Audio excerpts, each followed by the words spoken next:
Hola a todos, comenzamos el video sobre sinapsis y neurotransmisores.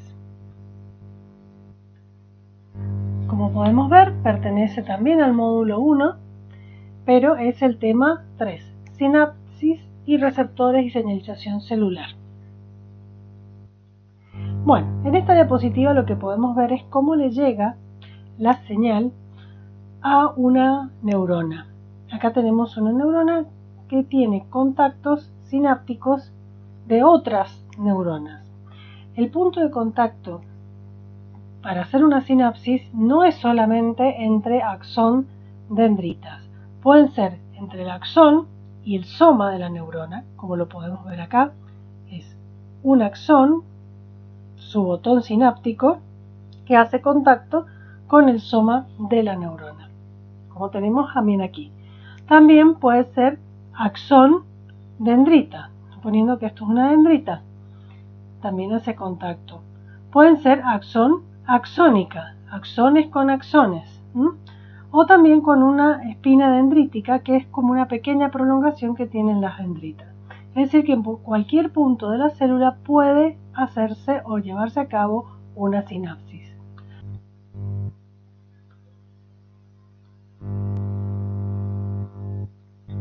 Bueno, otro concepto que hay que tener en cuenta es la convergencia y la divergencia.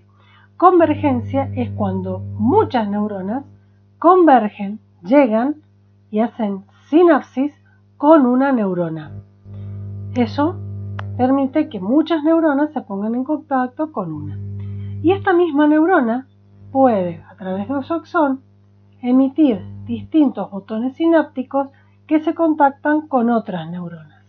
De esta manera se forma la divergencia, es decir, que las señales pueden converger o diverger entre neuronas, y esto permite la formación de una red neuronal. Con respecto a los tipos de sinapsis, en el cuerpo podemos encontrar sinapsis químicas y sinapsis eléctricas. La más abundante es la sinapsis química. Es muy poco la cantidad de sinapsis eléctricas que tenemos en nuestro cuerpo. Un ejemplo de las pocas localizaciones es la retina. También en el hipocampo, en algunas zonas puede encontrarse.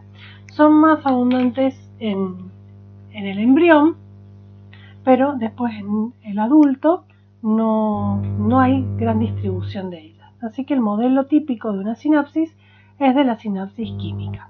Pero bueno, vamos a ver las diferencias entre las dos. Bueno, entre los elementos en común que tienen son que tenemos una terminal presináptica y una terminal postsináptica. Esto es de una neurona y esto es de otra neurona. La primera diferencia es el espacio sináptico. En el caso de las químicas es mayor que en las sinapsis eléctricas. Es más, en las sinapsis eléctricas encontramos las uniones tipo nexo. ¿Qué elementos necesitamos para que se desencadene la sinapsis? Y un potencial de acción. Sin potencial de acción no hay comunicación. Ese potencial de acción, tanto en la sinapsis química como eléctrica, viene a través del axón. Eso provoca que pase un potencial hacia la terminal postsináptica.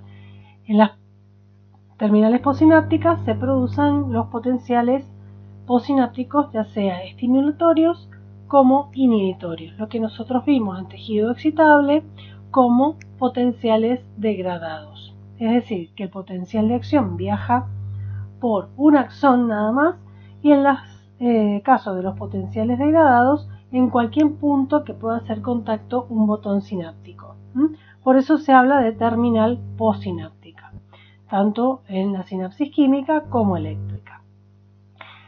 En el caso de la sinapsis eléctrica, la comunicación se lleva a cabo por pasaje de iones a través de canales. Esto que se ve en verde son canales. Y podemos ver que la dirección de los iones puede ser en un sentido o en el otro, directamente, sin nada que restrinja su flujo, que está condicionado al potencial de acción.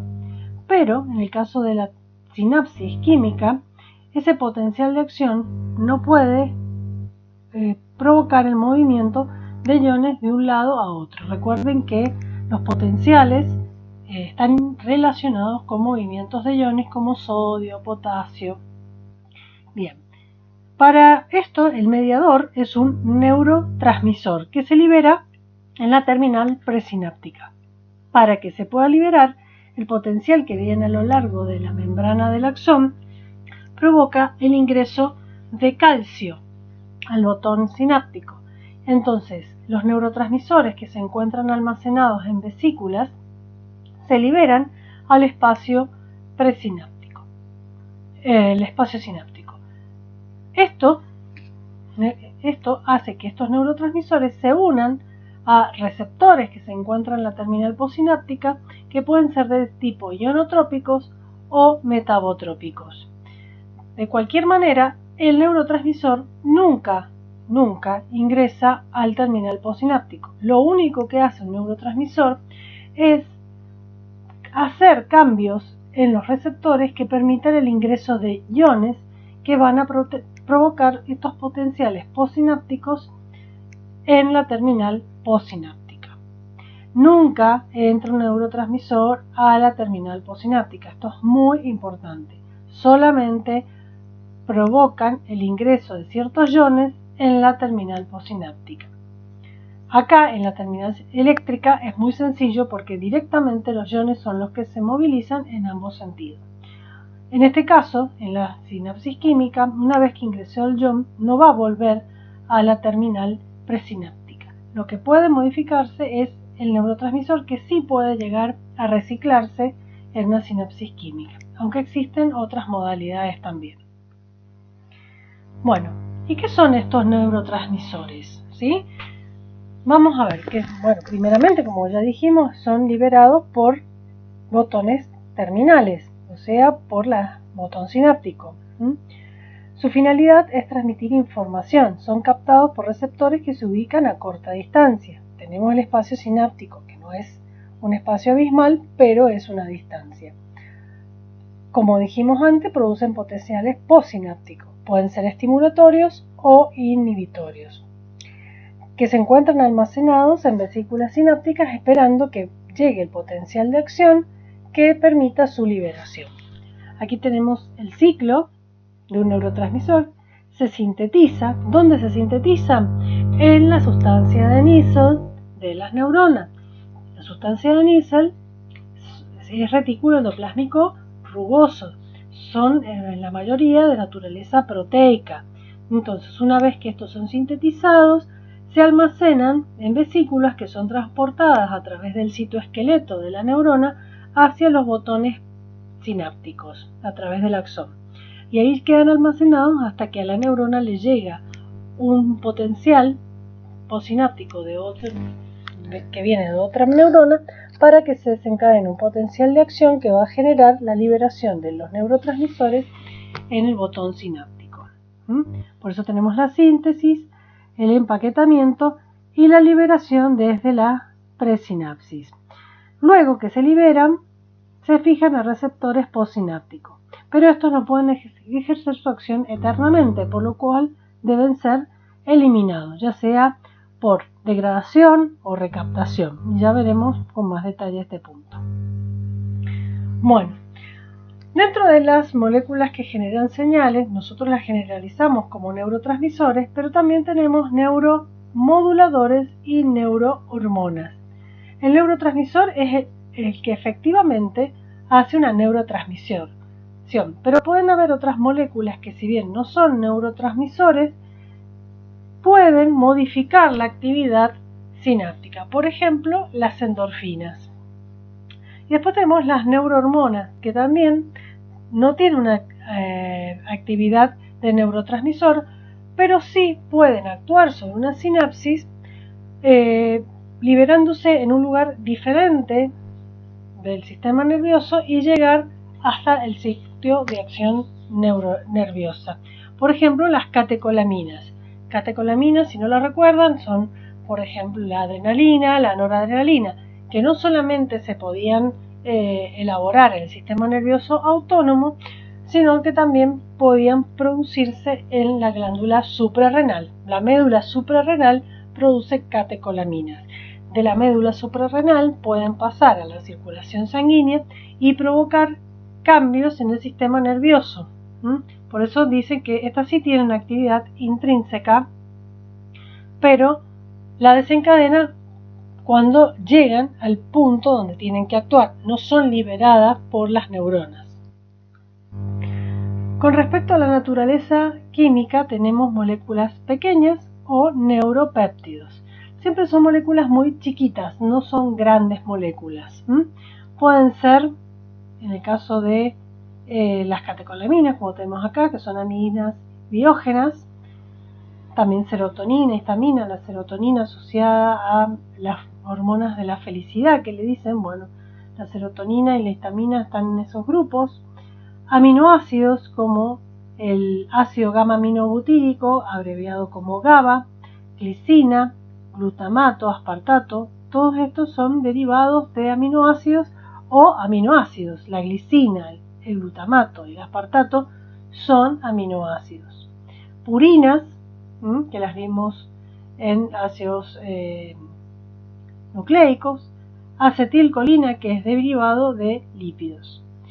Tenemos los neuropéptidos como la morfina, las endorfinas, las encefalinas, que actúan sobre todo como neuromoduladores. Bueno, como podemos ver, hay neurotransmisores con distinta acción. Tenemos neurotransmisores excitatorios y neurotransmisores inhibitorios. Algunos son del sistema nervioso central y otros son del sistema nervioso periférico. En este caso, por ejemplo, la norepinefrina, o también llamada noradrenalina, es un neurotransmisor y también una neurohormona que es excitatoria, como es también la acetilcolina en el sistema nervioso autónomo, que son excitatorias tanto para el sistema simpático como para el parasimpático. Entre los estimulatorios del sistema nervioso central, estimulatorio excitatorio, está el glutamato. El glutamato o ácido glutámico es un aminoácido que sirve como neurotransmisor excitatorio del sistema nervioso central. Con respecto a los inhibitorios, el GABA, este ácido gamma-aminobutírico, la glicina, son neurotransmisores inhibitorios del sistema nervioso central. La taurina también es un neurotransmisor inhibitorio. En realidad no es un inhibitorio. Lo que hace junto con otras moléculas como la cafeína, lo que hacen es mimetizar el sitio de unión de poderse unir, a los sitios de unión de los neurotransmisores inhibitorios. La taurina se encuentra junto con la cafeína en las bebidas energéticas. Se puede unir a los receptores para glicina y provocar el efecto contrario, o sea, un efecto antagónico a lo que produce la glicina. Por eso, las bebidas energizantes hacen justamente eso, estimular. En realidad, la taurina lo que hace es competir por la glicina y no deja actuar como neurotransmisor inhibitorio a esta. Bueno, y hablando de antagonistas, el concepto de agonista y antagonista. Esto lo hemos estudiado en química, que hay moléculas que tienen funciones que mimetizan o asemejan a la de una cierta molécula. En este caso son moléculas que tienen una acción semejante a la del neurotransmisor. Entonces, cuando se unen los receptores que se encuentran en la terminal postsináptica, tienen el mismo efecto. En cambio, los antagonistas son moléculas que se unen a estos receptores y hacen el efecto contrario al que hace normalmente el neurotransmisor.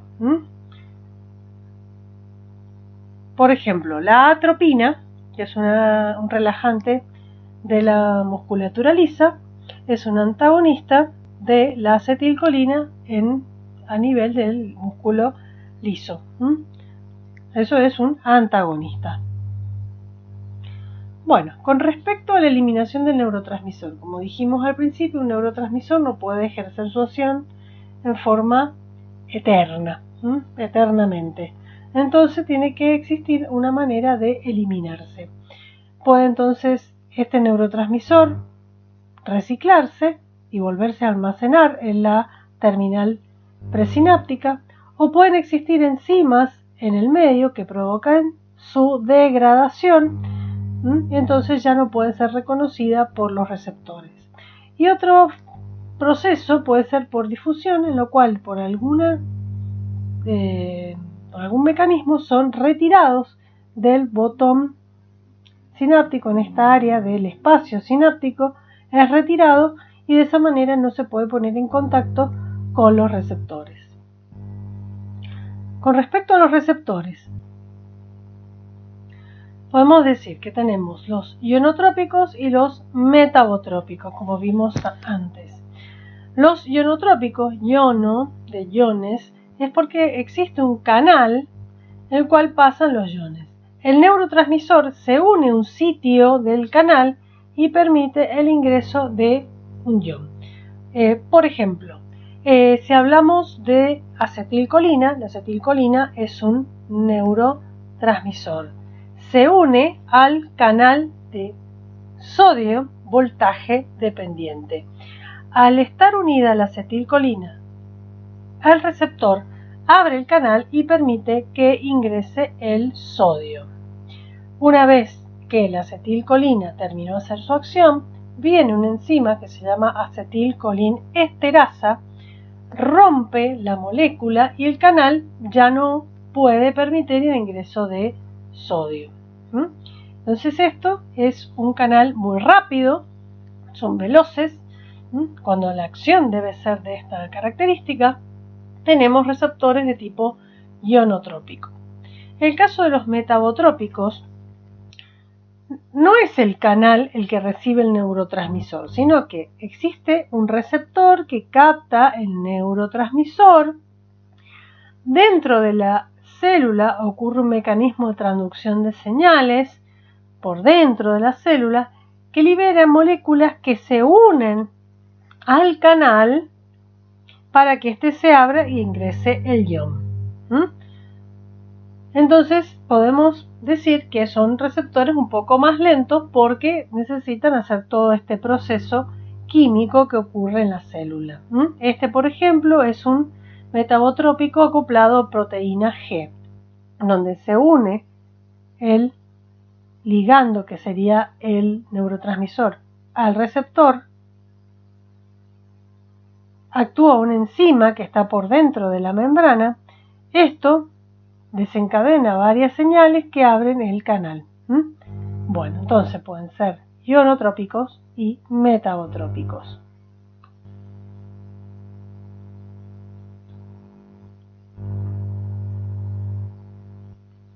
Bueno, acá tenemos los neurotransmisores y sus receptores. Esto es específico. Son reconocidos por sus receptores. Por ejemplo, la acetilcolina tiene los receptores nicotínicos y muscarínicos. La adrenalina y la noradrenalina, los alfa y beta adrenérgicos, que a su vez tenemos alfa 1, alfa 2. Entonces, cuando hablamos de acetilcolina, estos receptores son denominados colinérgicos. Cuando hablamos de adrenalina y noradrenalina, se los denomina receptores adrenérgicos. Esto los vamos a ver mucho porque están asociados al sistema nervioso autónomo, simpático y parasimpático. El resto son neurotransmisores del sistema nervioso central. Hay distintos tipos y subtipos. Cuando hablamos de dopamina, por ejemplo, van a ser los receptores dopaminérgicos. Por ejemplo, si hablamos de GABA, ácido gamma-aminobutírico, van a ser GABAminérgicos y así sucesivamente. Vemos que son varios tipos de receptores. Ustedes van a estudiar en la bibliografía la acción de estos neurotransmisores y qué efecto tienen sobre estos receptores después en la acción final de los neurotransmisores sobre las células. Bien, y esto es algo que ya habíamos visto en tejido excitable, que son los potenciales postsinápticos, que en realidad son los degradados que nosotros estudiamos, y que, a diferencia de los potenciales de acción, pueden ser inhibitorios o pueden ser excitatorios. Aquí lo volvemos a ver, acetilcolina y glutamato, que participan en las sinapsis excitatorias. Acetilcolina en el sistema nervioso periférico y el glutamato o ácido glutámico en el sistema nervioso central. Están asociados a canales de sodio, por lo tanto son potenciales positivos, son excitatorios. En el caso de las inhibitorias tenemos glicina y ácido gamma-aminobutírico. Estos están asociados a canales de cloruro, por lo tanto es un potencial que va a hiperpolarizar la membrana. Son negativos, no van a permitir desencadenar un potencial de acción para transmitir señal a la siguiente neurona por relevo. Entonces, una neurona puede recibir potenciales postsinápticos inhibitorios asociados a estos neurotransmisores, y potenciales excitatorios asociados a estos neurotransmisores. Este pertenece al sistema nervioso autónomo y este al sistema nervioso central. Estos sí son del sistema nervioso central. ¿Por qué no tengo en las sinapsis inhibitorias un neurotransmisor perteneciente al sistema nervioso periférico? Porque el único neurotransmisor presináptico, mejor dicho, preganglionar, pertenece a la acetilcolina. Esto sí va a provocar en una neurona postsináptica o postganglionar, cuando nos referimos al sistema nervioso periférico, es o acetilcolina o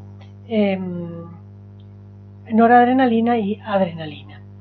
Recuerden que siempre tenemos una terminal presináptica y una postsináptica, perteneciente a una neurona presináptica y a una neurona postsináptica.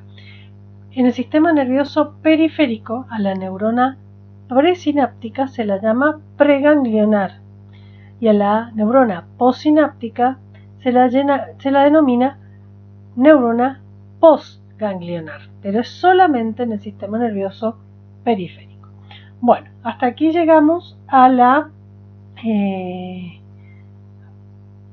parte de sinapsis y neurotransmisores. En la siguiente vamos a hablar de vías ascendentes y descendentes y funciones de la corteza.